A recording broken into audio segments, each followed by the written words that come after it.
You're listening to the Archaeology Podcast Network. You're listening to the Great Plains Archaeology Podcast. Join me as we uncover the rich histories of North America's Great Plains, exploring the latest archaeological discoveries and past cultures that shape this storied region. Welcome to the podcast.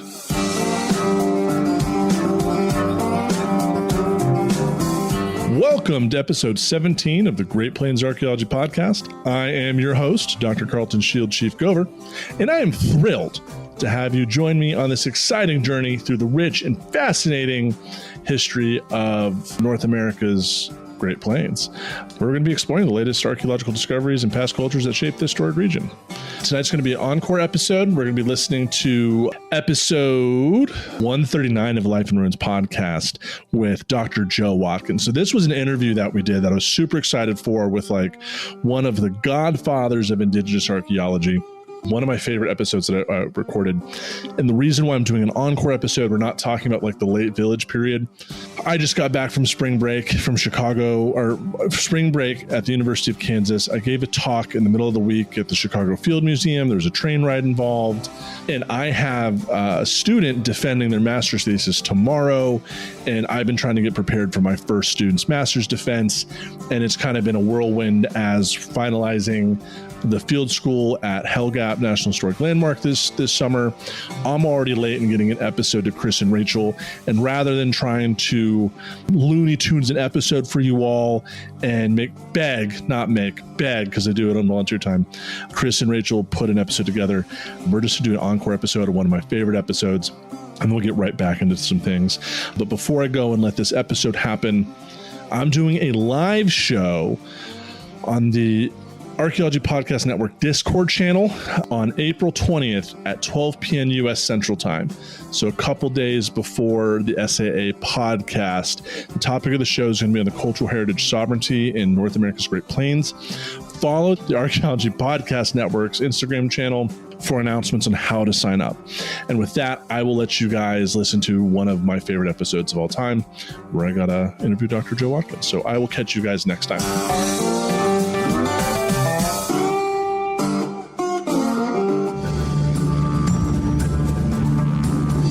Welcome to episode 139 of the Life in Ruins podcast, where we investigate the careers and research of those living a life in ruins.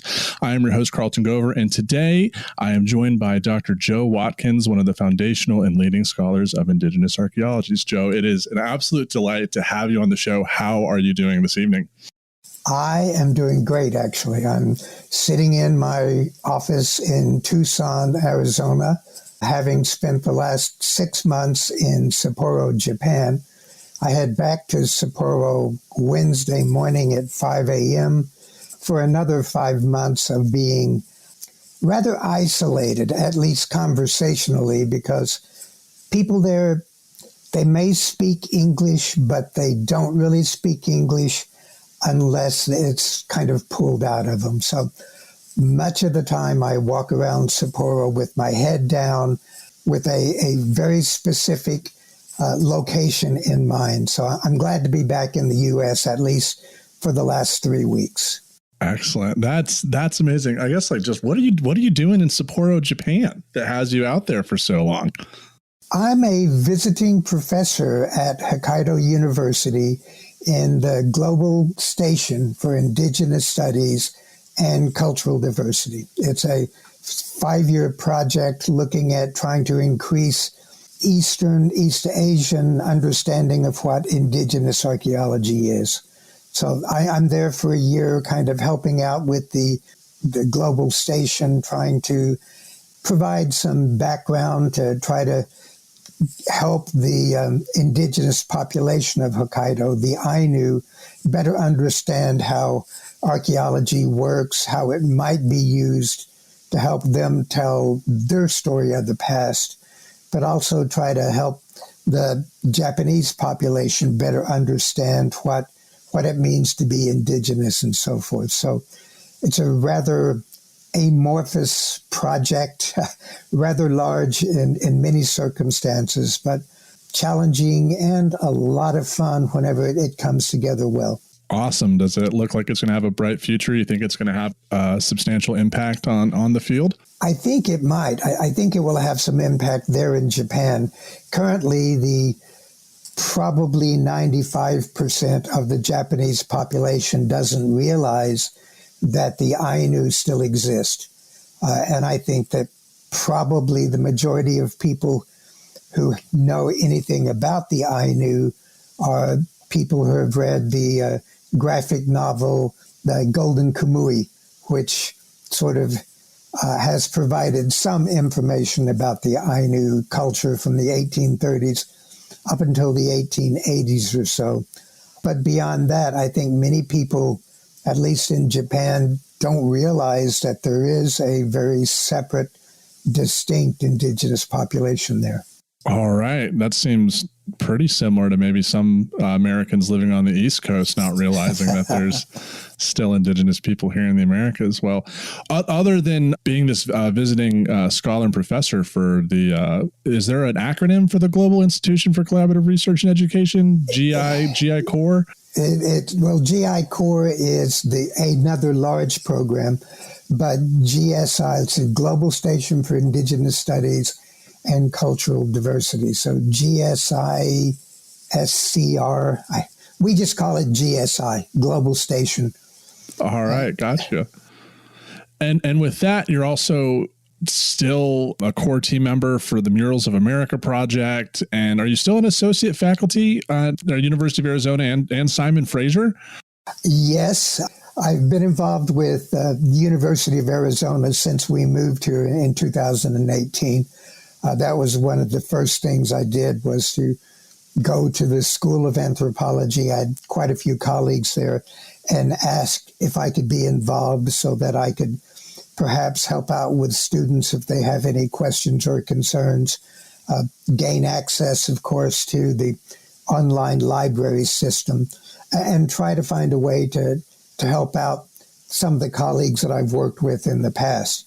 I work, again, with George Nicholas up at Simon Fraser University. We were involved with a SHRC project in Canada called iPinch, in intellectual property rights in Indigenous cultural heritage. That was a large program that George Nicholas and a large group of us got together to look at the idea of intellectual property, whether cultural heritage could be protected under existing intellectual property laws, or whether new laws would need to be constructed, and then looking at working with tribes and First Nations to help better understand their ideas and concerns about cultural heritage.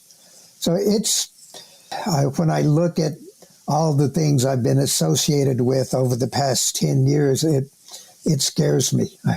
I don't remember half of it until I start looking at it, and then it was like, oh yeah, we did that, and we did that, and oh yeah, that was a lot of fun. So it's been a tremendous, I would say, the last 15 years.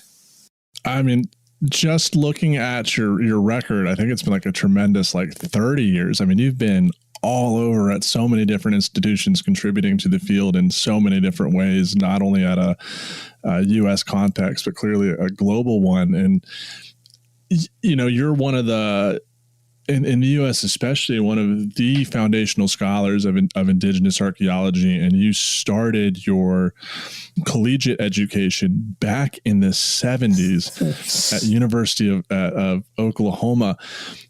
And at that time, especially, we've had a number of Indigenous archaeologists on the show, and most of them are, in their 20s, 30s, and we all, Watkins is always referenced in anybody's work or mentioned as someone that we rely on for a lot of our work. In the 70s, what got you into wanting to study anthropology back then? Well, I got really interested in archaeology when I was 10 years old. My grandmother and I were walking on the family homestead in southeastern Oklahoma, and I found an archaic projectile point, maybe 4,000 to 6,000 years old. And I showed it to my grandmother, and she let it be known that it was not the deep history of the Choctaw Nation, but rather it was a history of the people who lived there before the Choctaws were moved there in the 1840s. So I kind of kept that in the back of my head. I initially wanted to be a paleontologist, but when I realized I wasn't going to be able to go to China and dig up dinosaur nests, I decided that, well, archaeology gave me that same sort of a thrill. So, interesting, I graduated from high school in 1969, started school at the University of Oklahoma in the latter part of August of 1969.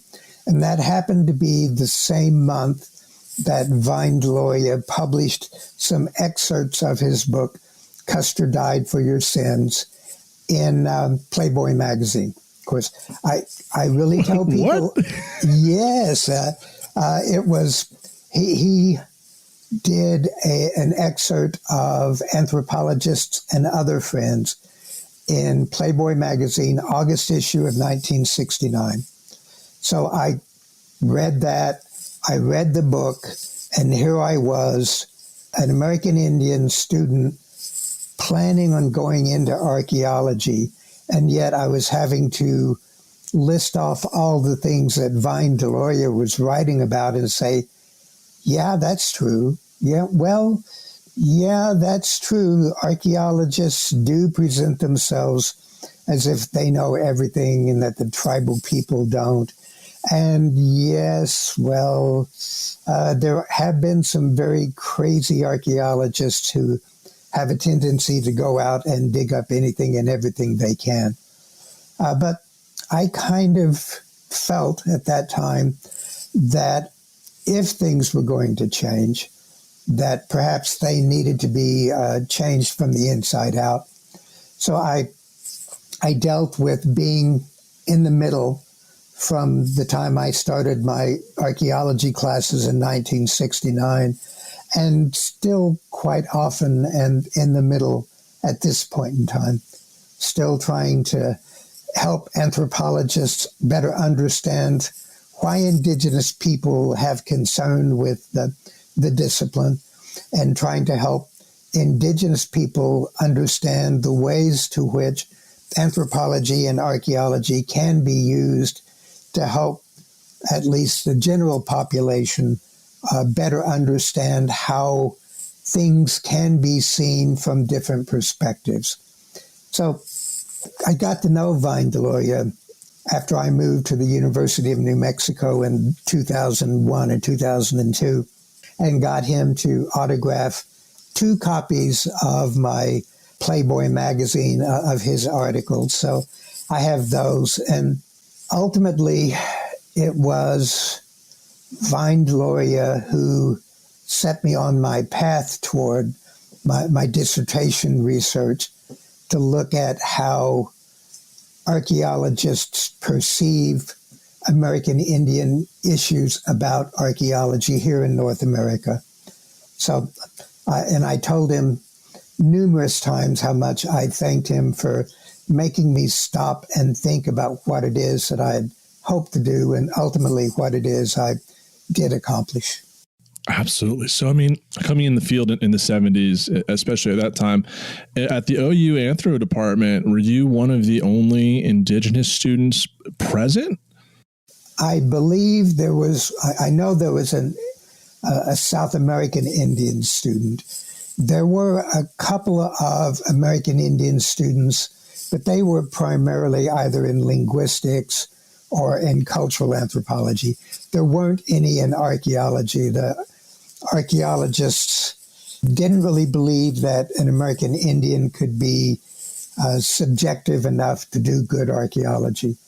They always thought that we could not erase our cultural background and our cultural baggage to provide a very subjective interpretation of the archaeological record.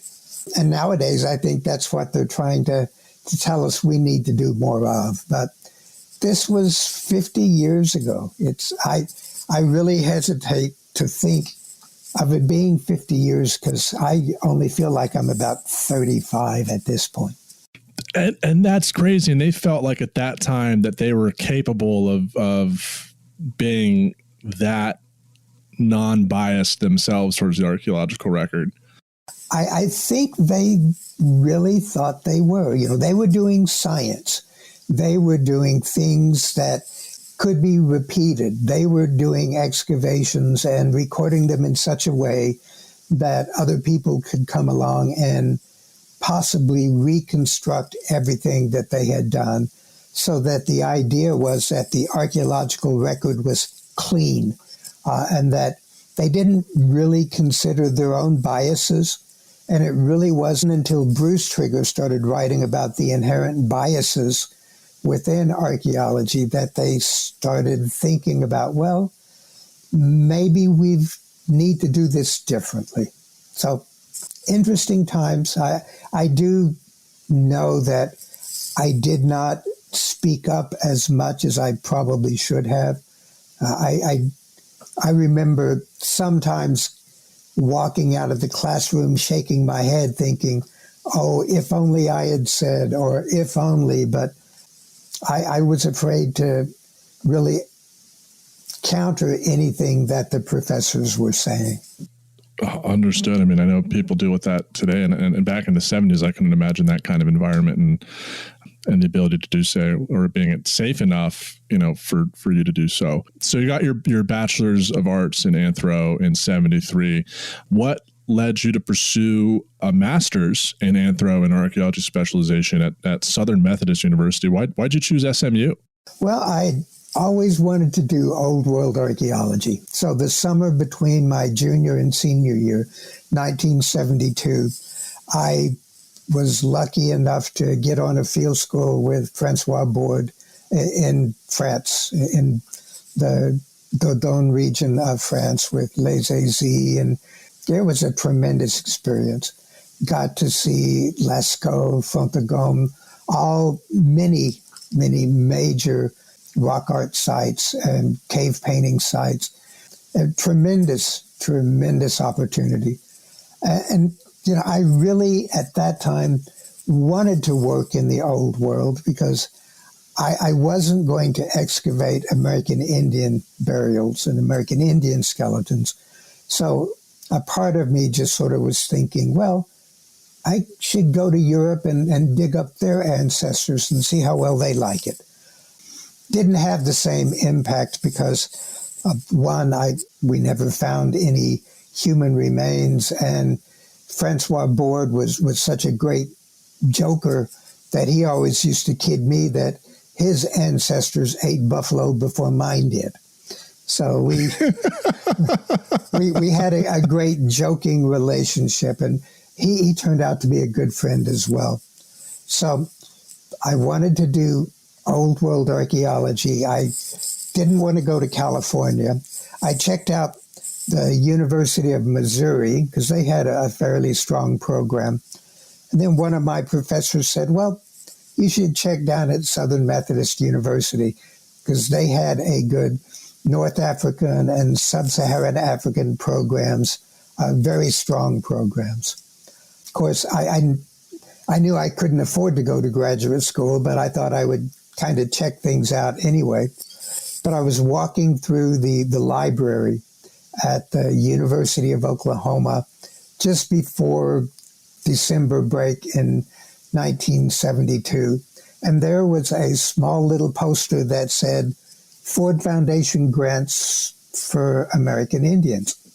And I thought, So I took some information, went back to my room and actually applied and got very lucky. In January, I got to Tucson for an interview and was lucky to get a full one-year scholarship with tuition, fees, and living expenses paid to pursue my degree. It was an extreme bit of luck.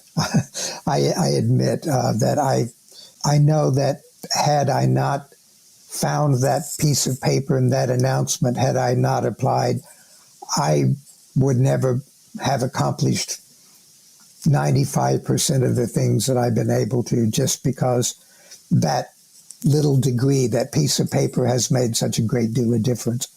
Both the master's degree and then later on going back and completing the PhD. Yeah, so there's quite a gap. So you got your master's in 77. Right. What did you do after you got your master's degree? I went to work for the federal government in Atlanta for a year and a half. I worked for Archaeological Services, IAS, Interagency Archaeological Services in Atlanta. They decided they wanted to reorganize and asked if I wanted to move to Michigan. And I said, I did not want to move to Michigan, so I resigned my position, having been there for 18 months. I moved back to Oklahoma City, developed a consulting firm, did some consulting for a couple of years. Oil field was just beginning to blossom and boom, but I just couldn't find work. So I went to work for Oklahoma Indian Legal Services as an office manager, then became assistant manager of a legal services program there in Oklahoma City. Was there for 2 years. Moved to Taos, worked at Millicent Rogers Museum for a couple of years. Mainly, I did a lot of different things that were not archaeology. I had gotten a little burnt out. I was a little angry because some of the professional archaeologists that I had been dealing with were anything but professional. They were sort of undercutting their competition.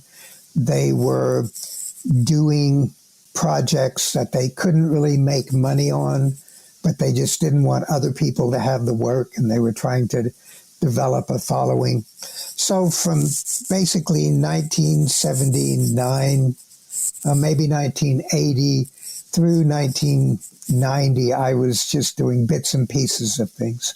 In 1991, I went to work for the University of Oklahoma, Oklahoma Archaeological Survey, worked there for 3 years, and then started working for the Bureau of Indian Affairs in Anadarko. And I loved that job. I was there for 10 years. Actually, I think I started there in 1990 at the beginning of the Native American Graves Protection and Repatriation Act. And I remember working with tribes here in Oklahoma as they started getting boxes and boxes of summaries and inventories of Native American human remains, funerary objects, sacred objects, objects of cultural patrimony from museums in response to NAGPRA. So that was a busy time. I bet. And for our listeners, NAGPRA is the Native American Graves Protection and Repatriation Act of 1990, which was a law signed by George Bush and basically forced federally funded museums and institutions to repatriate objects of cultural patrimony back to federally recognized tribes. And so that was a big move, and it kind of stems off of the American Religious Freedoms Act of 1970. Yeah, 1978, which basically, yeah. And so a huge time, and that really kind of created forced collaboration between institutions and archaeologists with indigenous communities. And right. A lot of archaeologists and museum professionals at that time thought NAGPRA was just going to be a clearinghouse and tribes are going to come in and take everything. And that has been shown to be untrue. My fallback is to go to the BIA. If archaeology doesn't work out, I think that's where I'm going is to work with the BIA, just like everyone else in my family. But yeah, well, the BIA has done some good things and they've done some very terrible things. But it's as with any governmental agency, there are good people in it, and there are some people who just want to beat Indians away.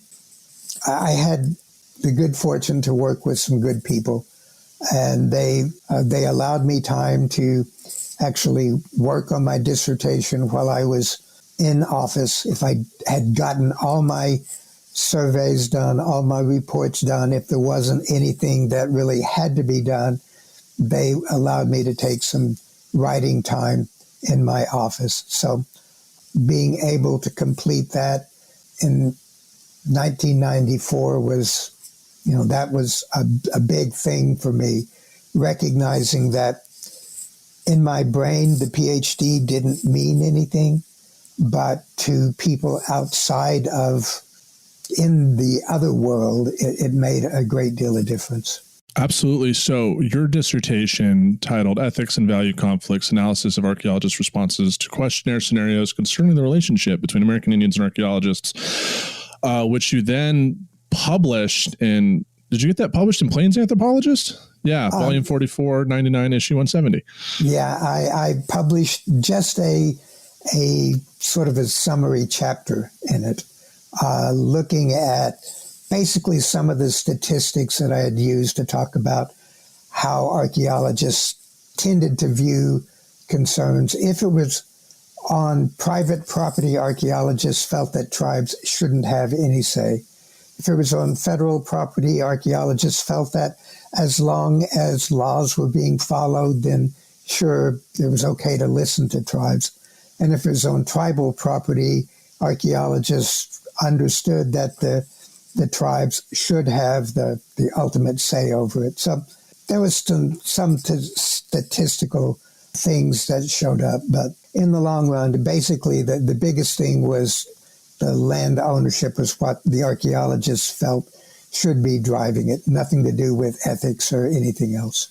Interesting. And do you think because you sent that questionnaire out between November 1991 and April 1993, if it had been maybe like 4 years earlier, do you think your responses would have been different? Or because the results of your survey were really just showing it was just land rather than ethics, do you think it would have just been the same if you had done it in the late 80s before NAGPRA was passed? I think it probably would have been very similar if it had been conducted in the late 80s, because what I believe is that there is sort of a generational effect, that the archaeologists who were trained at a time when archaeology was basically free form, that the tribes did not have a great deal of consulting power, that I believe that the archaeologists still would have felt that they only would have followed what the law required. I think if that survey were done now, or at least say at the turn of the century, things would have been different, because we are seeing a generational change.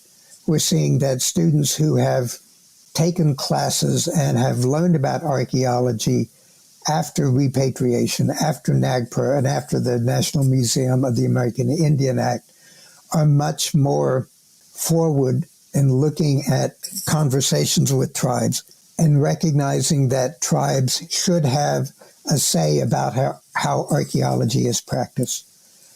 I think that eventually we won't be having these same sorts of conversations, because the conversations will be in history books about the way things used to be rather than the way things are.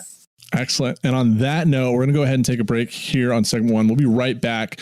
And in the next segment, we're going to talk to Dr. Watkins about his experiences and what we were just talking about, paradigm shifts in archaeology over the past couple decades and some of those key transitions that he's been a part of. So we'll be right back after these messages. And welcome back to segment 2 of episode 139. We are here with Dr. Joe Watkins.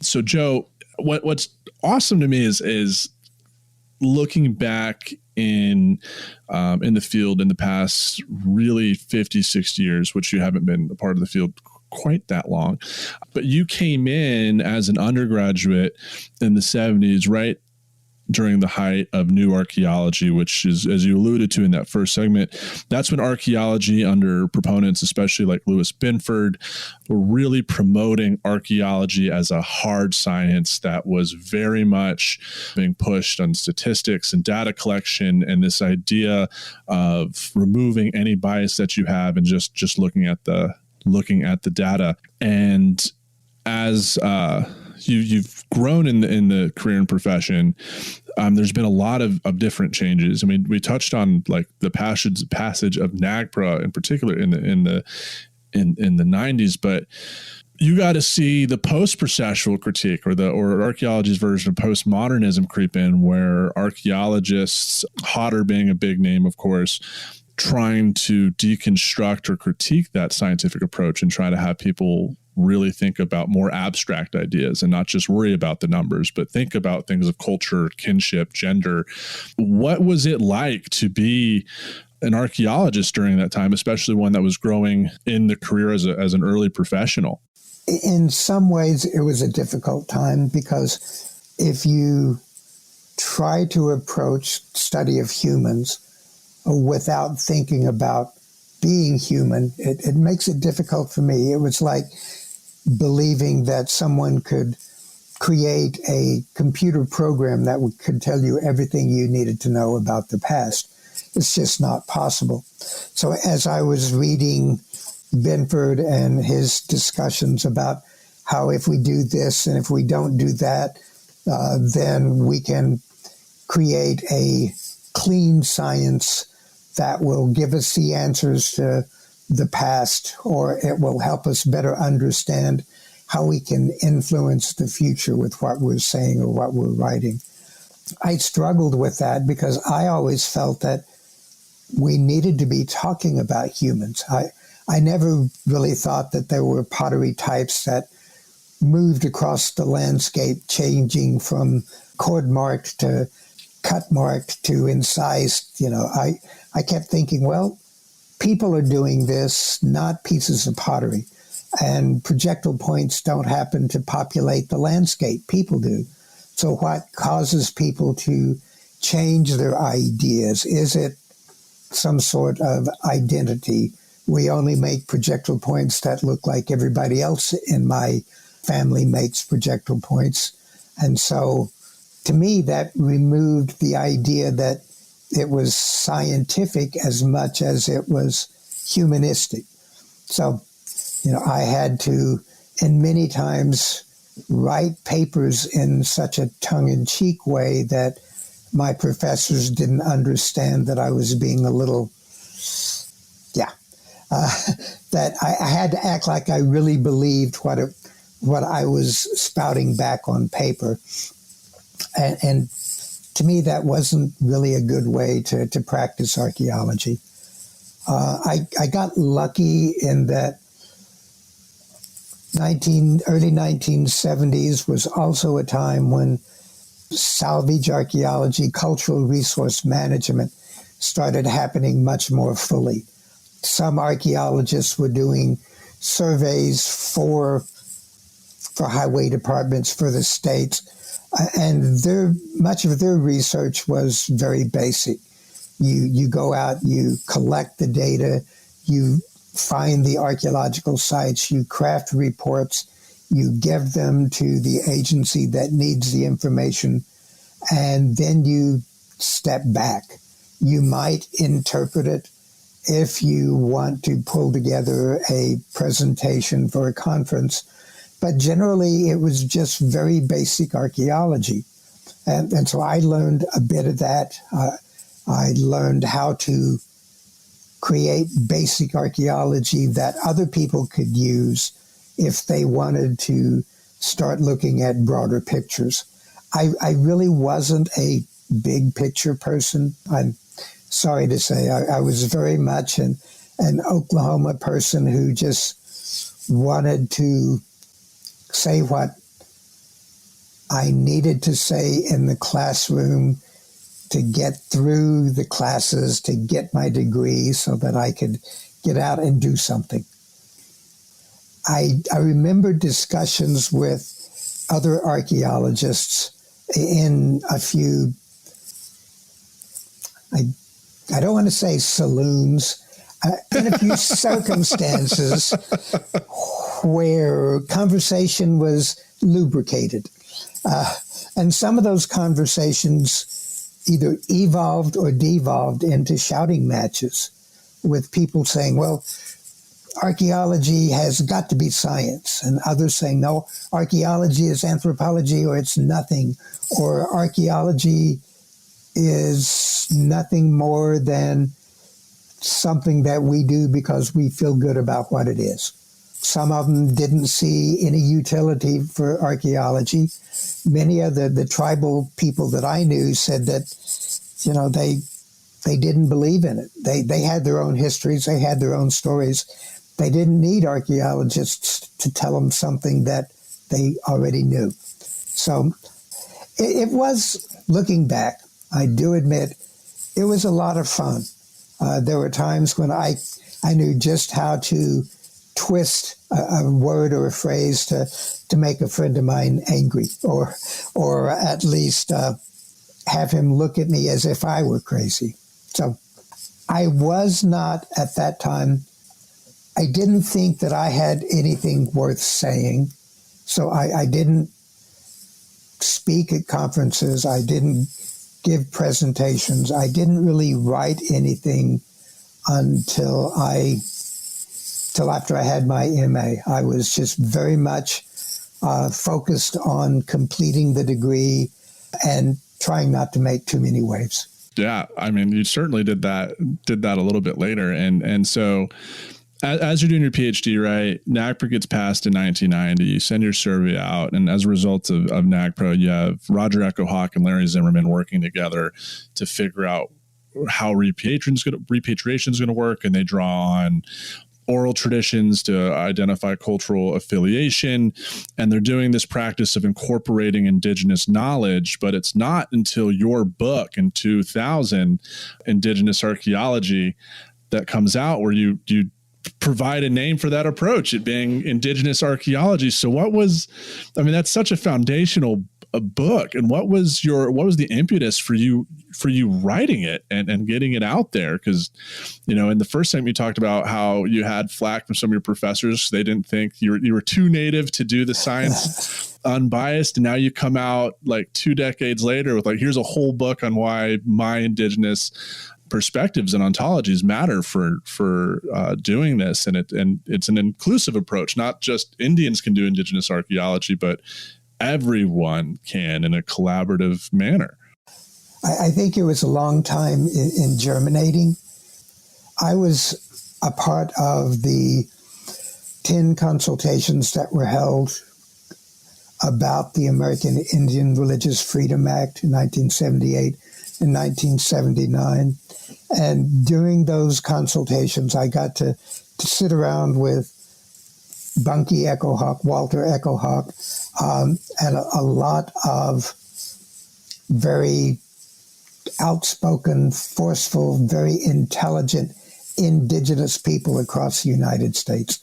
Tribal members, attorneys, people who had ideas that they had thought about for 20, 30 years, and they'd been given the opportunity with these consultations to talk about the importance of protecting Native American human remains, the importance of recognizing archaeological sites as places of the past, sacred areas, areas of importance to existing tribal people, and not just areas of importance to science or to archaeologists. So with that as a background, when I completed my PhD and started looking at what I had learned from the questionnaires and the conversations I had had with people, I thought it was important that to try to find some way to increase the conversation. I was at the Choctaw conference in Canada and was sitting down and had a very long conversation with Brian Fagan. We were talking about dissertations and thesis and writing, and he said that he felt that I should try to find a publisher and try to see if I had something I wanted to say. So I knew Mitch Allen used to be at Altamira Press and then ultimately Left Coast Press. And he and I talked, and he's helped me better craft it in such a way that might have impact. My initial title was Toward an Indigenous Archaeology. And he said, no, we don't want to go toward something. We want to start something right now. And the term Indigenous Archaeology, 2 previous uses. In the past, Indigenous Archaeology really meant just the archaeology of indigenous people. So that was the initial meaning of it. But George Nicholas and Thomas Andrews published a book in 1989, I think it is, called At a Crossroads. It's about archaeology in Canada and its relationships with Canadian First Nations. And in the introduction footnote, I think it's footnote number 4, they talk about indigenous archaeology. And they say, here we define indigenous archaeology as archaeology by, with, and for indigenous populations. So I borrowed the term from George and Thomas, and they weren't put out that I borrowed the term, because I do give them credit for the definition and for the use of it. But I think I happened to be at the right place at the right time with everything that had come out, everything that had happened with the development of the tribal historic preservation programs, changes to the National Historic Preservation Act that gave tribes much more power, the basically 10-year anniversary of the Native American Graves Protection and Repatriation Act, all those things happening at a time when people were already listening to tribal voices in many different ways, many different concerns. So it was, again, I consider myself to have been very lucky and to be in the right place at the right time and to be able to tell a story that some people needed to hear and that other people really wanted told. Gotcha. I mean, the year 2000 was pretty interesting because your book came out. You have Roger's article about oral traditions coming out, as well as a case study for, looking at oral traditions like you would any other sort of historical data and critically analyzing those for factual information. But you still had some holdouts that weren't very thrilled with the approach. Mason comes to mind.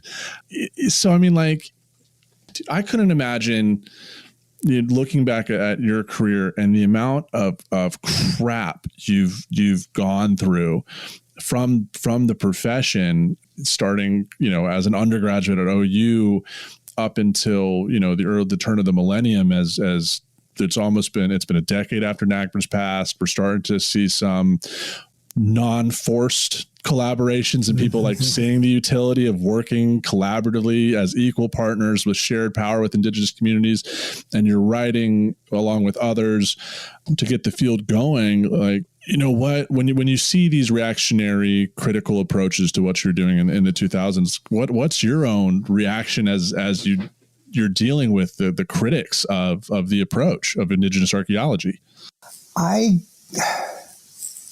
I try not to have too much of a reaction when people raise concerns about Indigenous archaeology. To me, it's the conversation that's as much as important as what is being written or what is being said. Because as an undergraduate, I would read the readings, and I really didn't question critically what the writers were saying. I didn't know enough to say, I disagree with what this person said.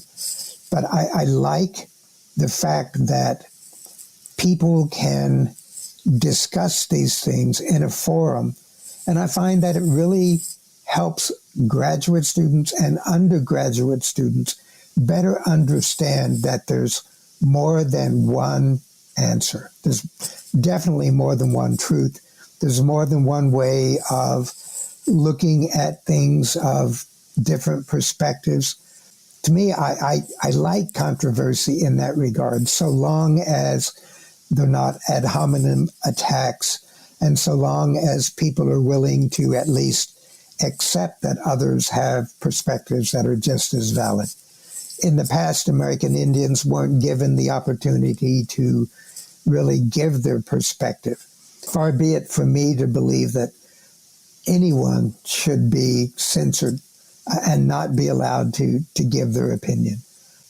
I've been very concerned about occasional practices of censorships. And even if I do not agree with the person who is making the particular statement, I still feel that it's important for that statement to get published so that students can at least recognize that, yeah, some people have opinions that may be a little bit outdated now, and some people have some opinions that I don't agree with, but I do believe it's important for others to understand why they feel they have those opinions. I admit that when I first read Mason and others, I feel like I would just shake my head and say, that's not what we're saying. That's not what we intend for this to be. We are not saying that this information is the only correct information. We are saying that, as scientists, we're taught to have multiple working hypotheses, and to preclude one just because it comes from a tribal person is senseless. It's not good science. So ultimately, I think the conversation is much more important than what is being said. All right. That's incredibly well put. And as you're kind of, part of my dissertation was like, I have a whole chapter on, Indigenous archaeology. That's the longest chapter that I have out of all of this. And, really, recently having gone through the literature and even though some of those conversations like Mason, McGee, or even more contemporary Weiss, it's really been hard for me personally to not take those critiques personally, because so much of my being an Indigenous archaeologist and the work that I do is so personal to me, and so it feels like a personal attack, and it's been like difficult to separate, as you were saying, like, now we're in a space where we can respond and that we can interact with these folks in a professional way, but it's still, struggling not to hold my research close to my chest and kind of, keep it at a distance and be able to have those conversations without feeling like a personal attack. And I know other, young Indigenous scholars struggle with those same reactions of reading some of these folks, because you read Mason, McGee, and you're like, how are you getting this idea that Joe, Chip, and George and Roger are advocating for just only listen to Indigenous archaeologists? The oral traditions are the only things that matter. It's just like, really, like, why? Where are those kind of frameworks coming from that they're so afraid of bringing Indigenous people to the table? Yeah, it can get concerning, and it can get painful at times. I recognize that there are some people who take this so very personally because they hold it so very dearly and so very deeply within themselves. It is part of who they are. And so to believe that a colleague or someone who is supposed to be a colleague is attacking and does not see the utility of at least thinking about alternatives, it gets frustrating. It gets scary. I have known some people who have been very angry for a long time at a lot of different people because they could never let it go. And to me, anger can become counterproductive. It will color everything that one writes, everything that one reads. Interpretations become skewed toward anger or toward the worst, rather than trying to give someone the benefit of the doubt. And I admit that's not the person I am. I don't get angry often. I've been angry a couple of times, and I never email anything that I've written when I'm angry. I know better than that. Absolutely. That's a sage advice for everybody. You can't take back something once you hit send. That's why I've got some really good advice from my dissertation chair. He's like, whatever you want to write when you're angry, put it in Apple Notes first and then put it away, because then you can't send it, So I totally understand that. Kind of moving away from the early 2000s as Indigenous archaeologies and more people have begun using it as a methodological and theoretical framework and just becoming, a practice. And we've seen the, Keisha Supernaut, Sarah Gonzalez, Sonya Atalay, and these other figures kind of come in and begin to use to contribute in meaningful ways to the literature as we moved into the 2010s. I guess now that I've seen, first we've talked about the dismissal of indigenous beliefs, forced collaboration, people beginning to use it. But now I've seen experiences where it's kind of being like collaboration is now like a checkbox you have to fulfill rather than something you want or should do. It's kind of like now everyone wants to do it or says they do it. How do you navigate that space as an indigenous scholar with kind of saying now, I don't even know how to describe the approach, because it's not necessarily the genuine collaboration. It's now having to do it in order to get a job or to get the research approved. Like, how do you figure out those who are genuinely meaningful and working with and for indigenous communities rather than doing it for their own personal gain? It's very difficult to figure out. I agree with you. I've noticed that there are people who talk about collaboration and they talk about reaching out to tribal folk to get their opinion on certain things. Often that collaboration really is with one or two tribal individuals. It's not a full collaboration in terms of working with, it's difficult to say on a tribal level, but I think that there are a lot of people who have found people who will work with them and they welcome them as their collaborator. And so in some ways, it is a hollow action because many researchers know what they want. And so what they want is to collaborate with someone who will let them do what they want to do, rather than asking the question, I would like to work with you in a way that will be beneficial to you and your tribe. How can I help you?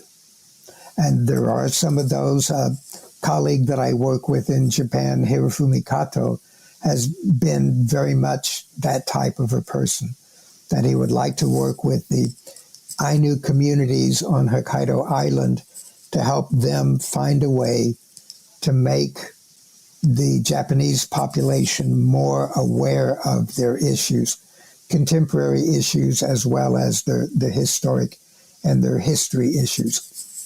So he's very much involved in trying to find ways to collaborate with the Ainu community.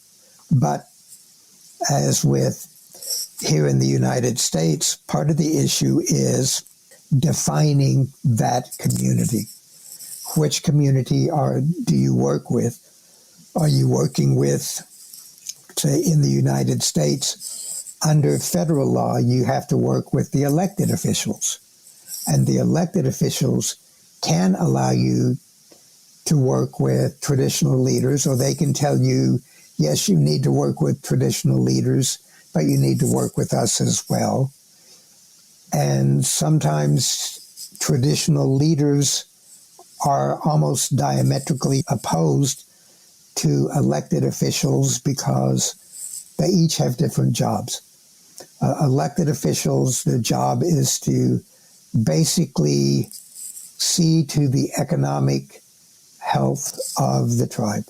Traditional leaders, very often, their role and responsibility is to see to the religious, social, and metaphysical health of the tribe.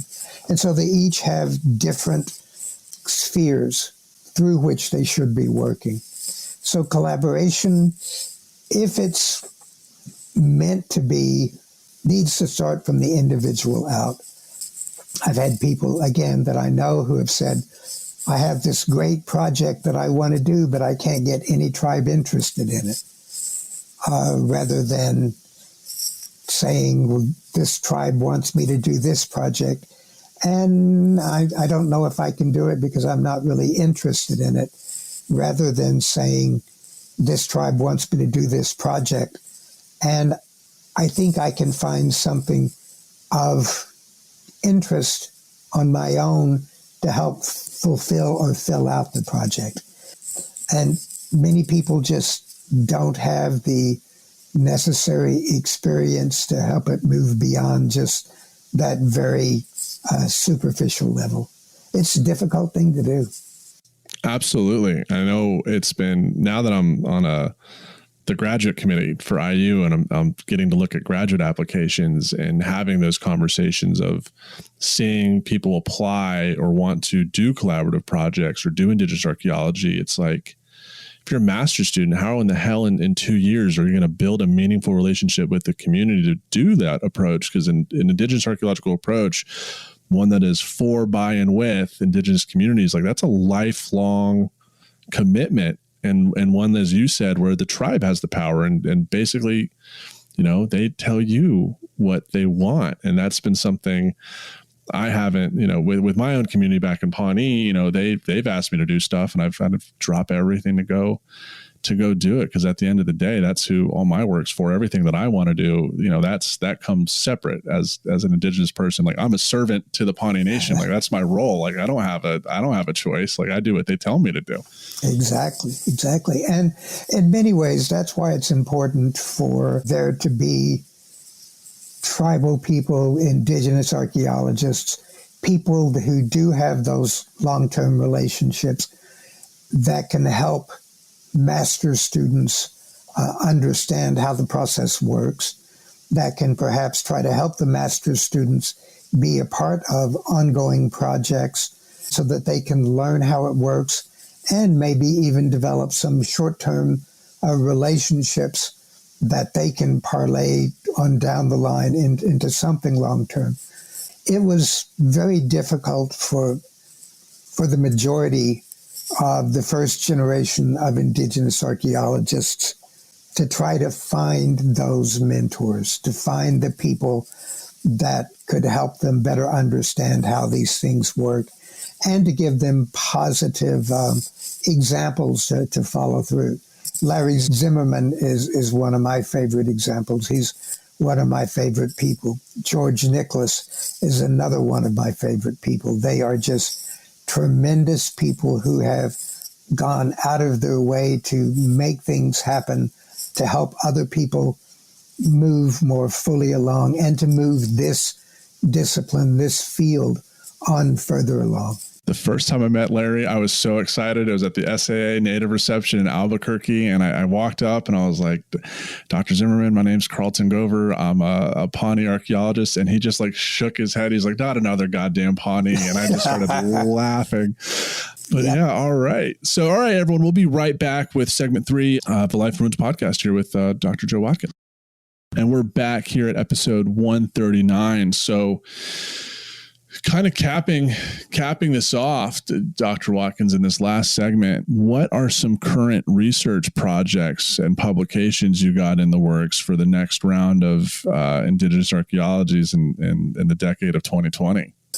Well, I first started working in Hokkaido in 2007.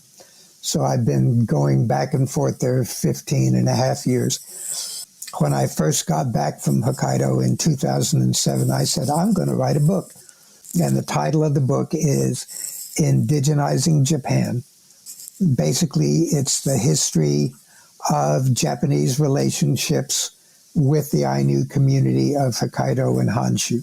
So for the last 15 years, I have been talking about, I have been saving articles, I've been talking to people and looking at things. So my 1 year in Hokkaido was theoretically so that I could write this book, so that I could get it finished. But for the last 6 months, I've been doing a lot of other things. I've given a couple of presentations to a couple of Ainu communities on tribal membership, tribal enrollment, looking at tribal economic development of the Choctaw Nation, and all these things that the Ainu various Ainu communities are interested in.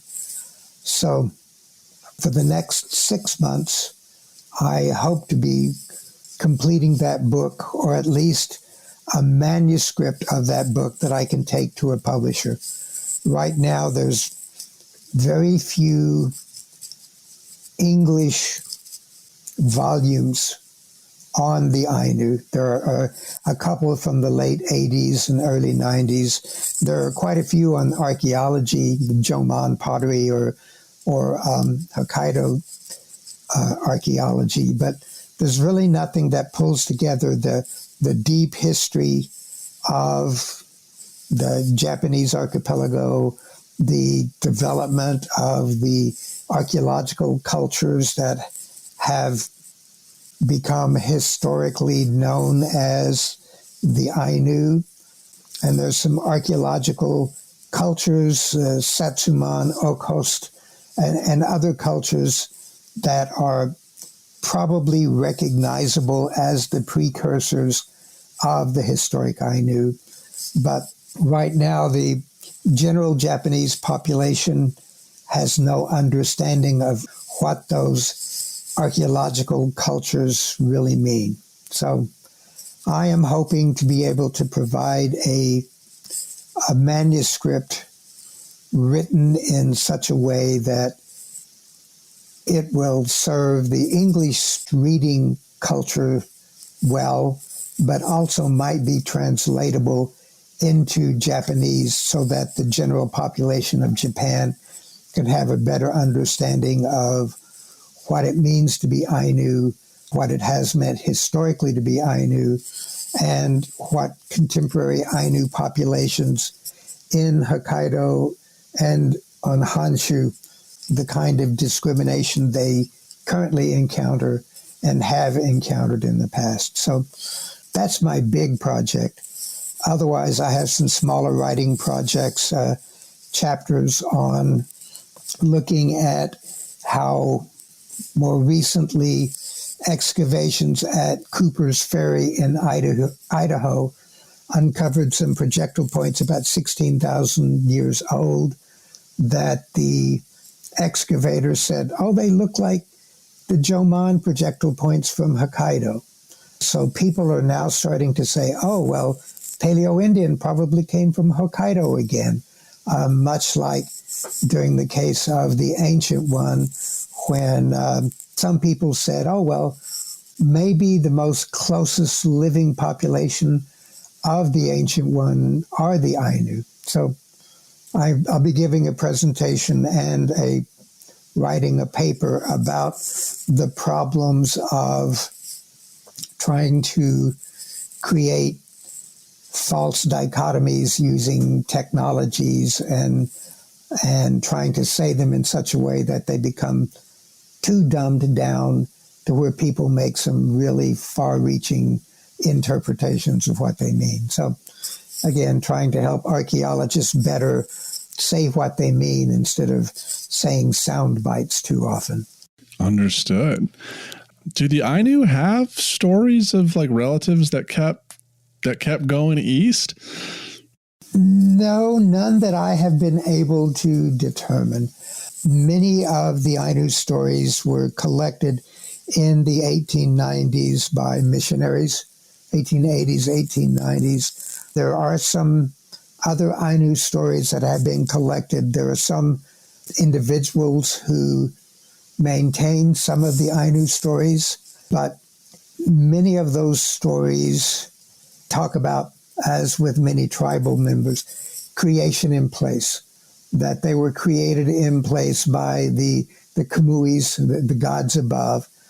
And so I think some of what the current genetic information is saying is that,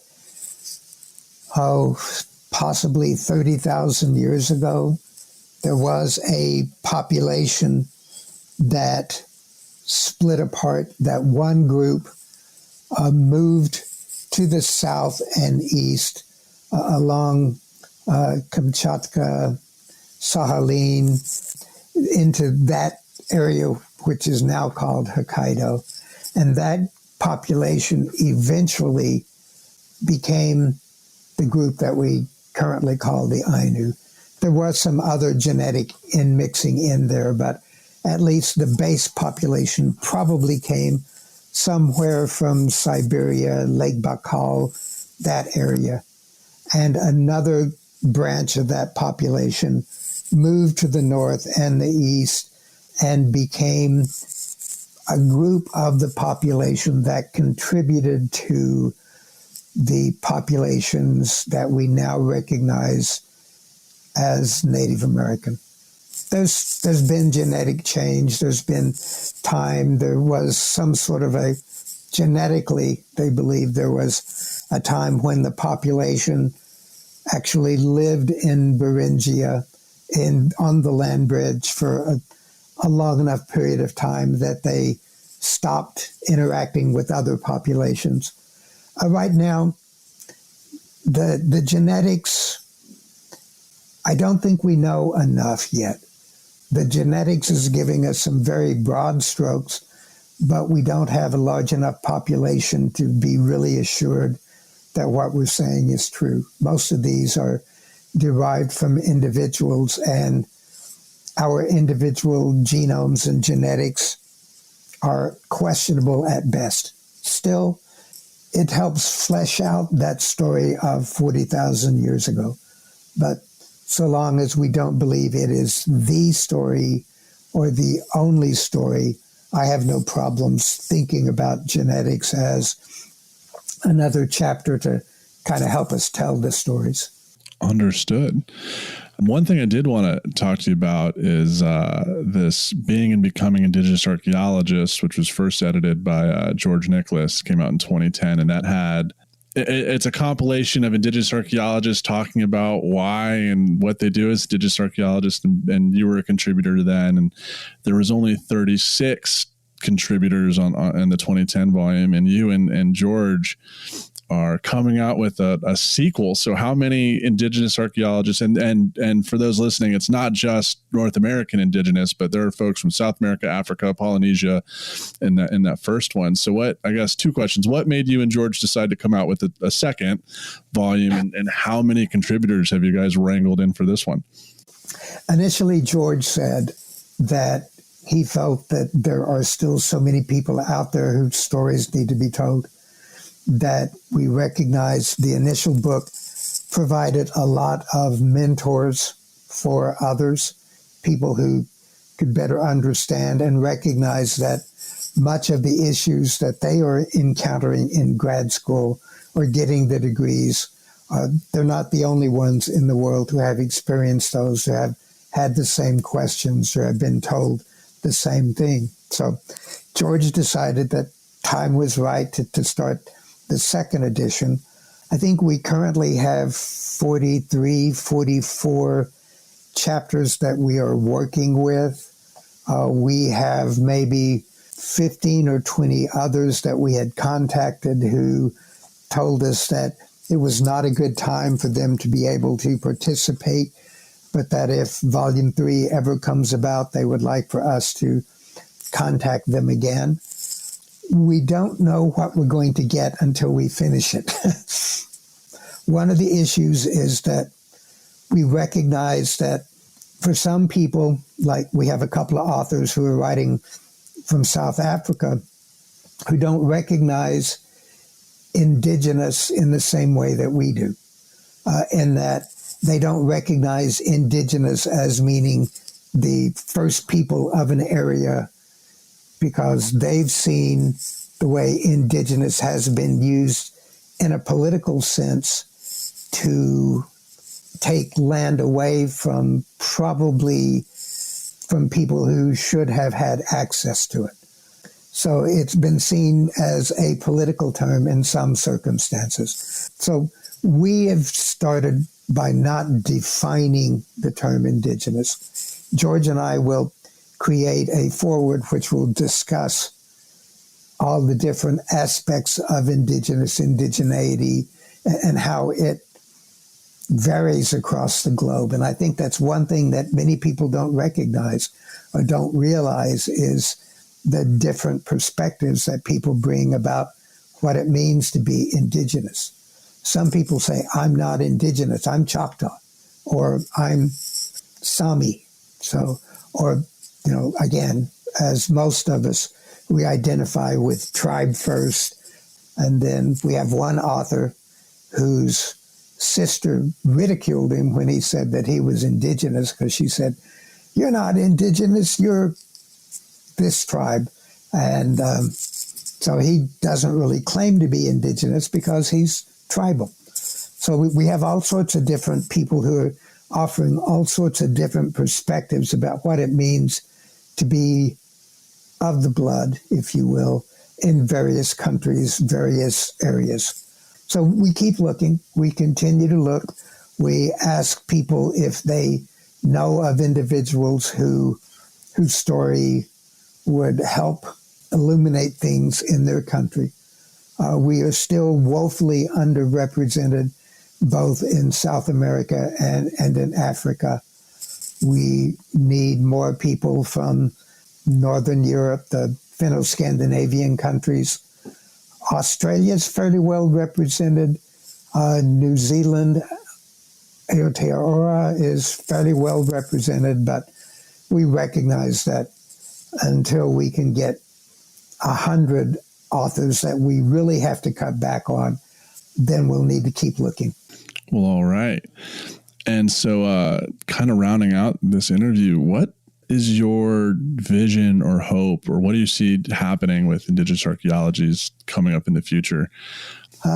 Good question. What are you excited about, I think that the things that the future I see for Indigenous archaeology is exciting in that in some ways I'm hoping, as other people have written in the past, so it's not just my hope, I'm hoping that Indigenous archaeology stops being something exciting.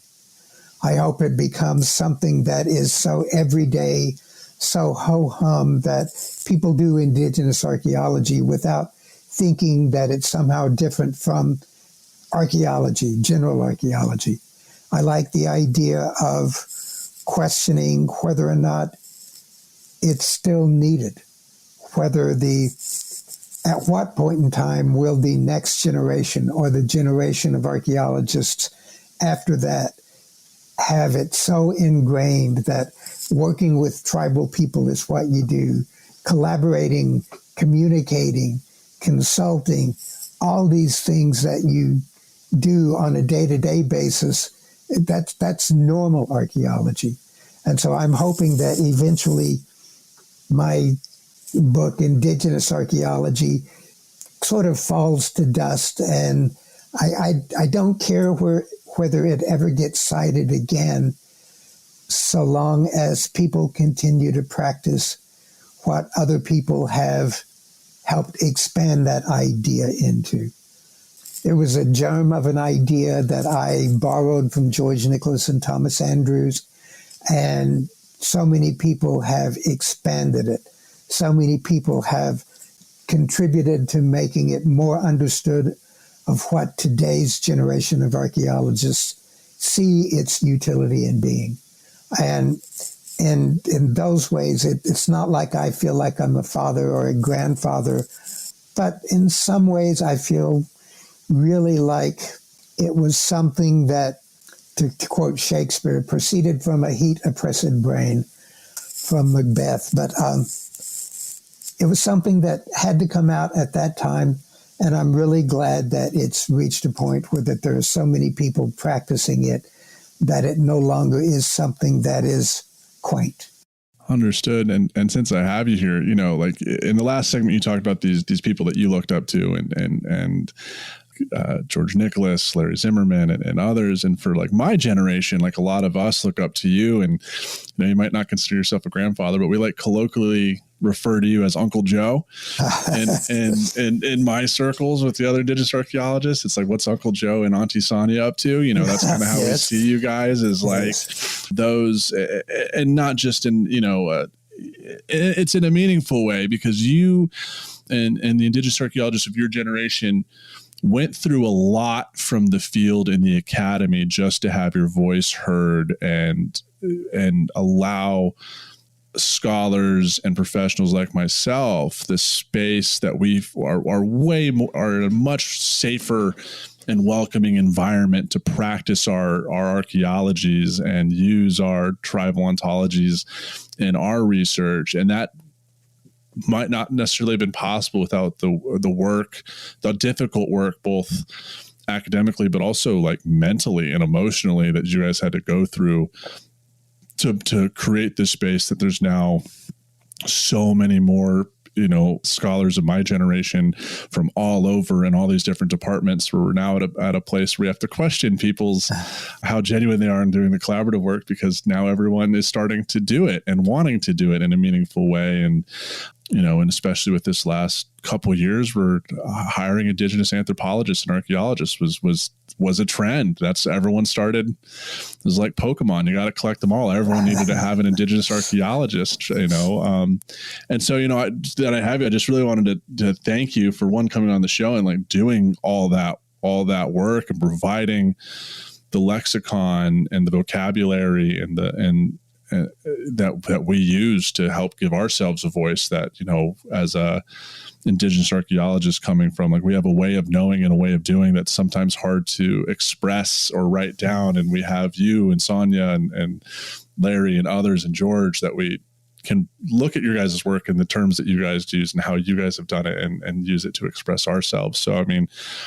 it's just really awesome for me to have you on and to be able to talk with you about your career and the research that you've done. And I hope to get to see you again in person eventually, but maybe when you get back from Japan, we can meet up at a conference at some point and get to see future collaborations and get some future work done, man. Well, thank you, Carlton. I appreciate it. And I feel very honored to have the term uncle thrown at me or to me. I will be at the SAAs. We'll be flying back in March and April for those. So maybe we can meet up there if you're going to be able to make it to Portland. I don't know if. I have to. Me and Wade Campbell, we're the chairs of the Committee of Native American Relations now, and so we're hosting the Native reception. It's on us, so we'll be there. And we got a meeting with folks this week that we're hosting. The Portland Native Communities hosting us at the Native Center, and so we have a pretty big reception that we're looking forward to. So way cool, excellent to have you there. But so as always, before we end the show, Dr. Watkins, what are a couple sources? These could be books, articles, videos that you would recommend for anyone interested in Indigenous archaeologies? God, it's so difficult to say. Of course, I would look at just about everything Sonya has written about Çatalhöyük and her work with George Nicholas, his encyclopedia articles on Indigenous archaeology, his book on At a Crossroads really looks at the origins and the relationships between the First Nations of Canada and archaeologists there.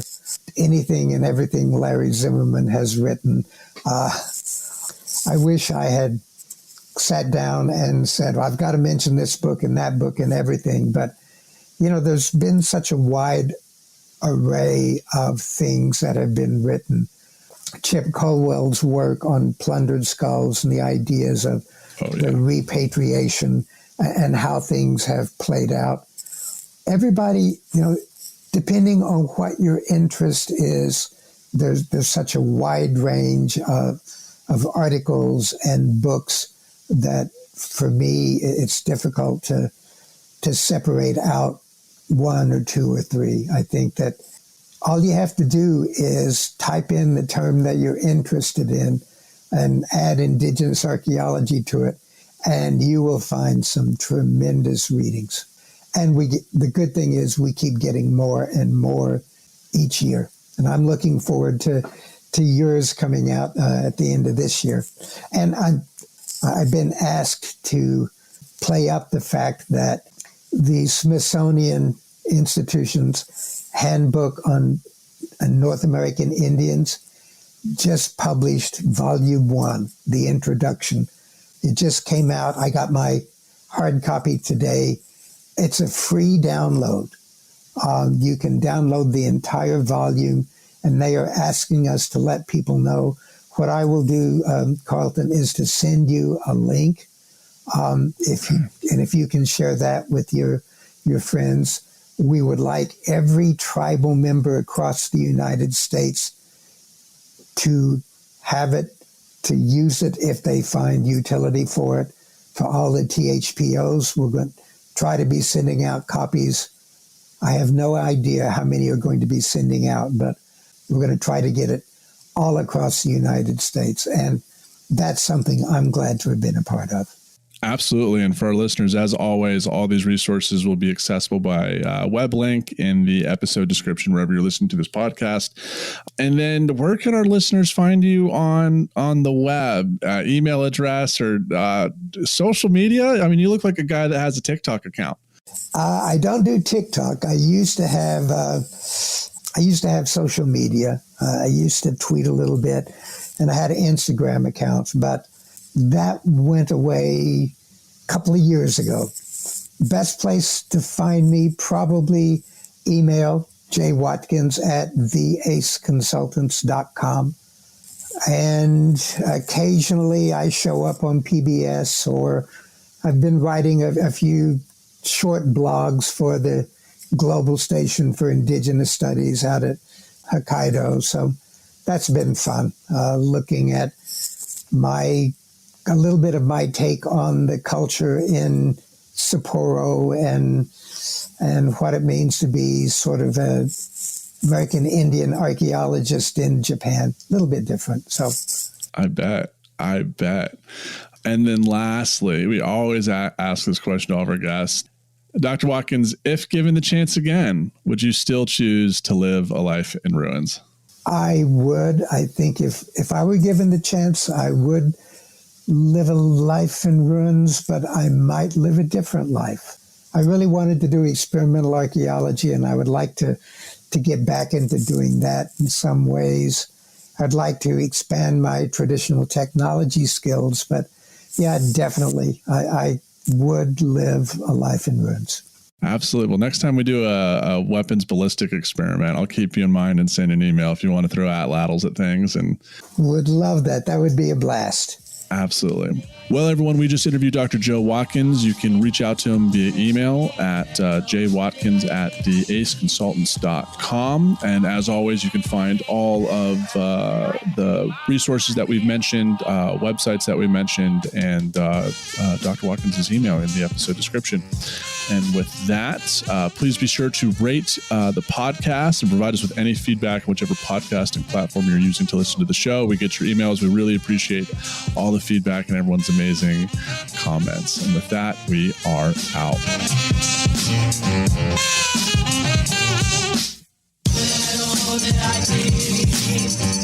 Thanks for listening to A Life in Ruins podcast. You can follow us on Instagram and Facebook at A Life in Ruins Podcast, and you can also email us at alifeinruinspodcast@gmail.com.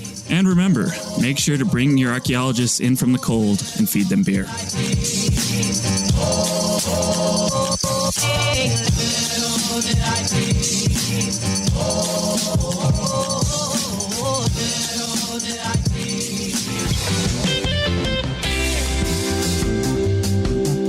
Thank you for listening to the Great Plains Archaeology Podcast. You can follow me on Instagram at Pawnee_archaeologist, and you can also email me at greatplainsarchpodcast@gmail.com. And remember, anybody can love the mountains, but it takes a soul to love the prairie. American author Willa Cather.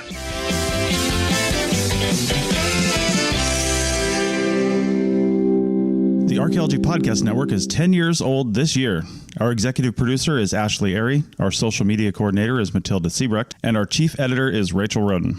The Archaeology Podcast Network was co-founded by Chris Webster and Tristan Boyle in 2014 and is part of Cultural Media and DigTech LLC. This has been a presentation of the Archaeology Podcast Network. Visit us on the web for show notes and other podcasts at www.archpodnet.com. Contact us at chris@archaeologypodcastnetwork.com.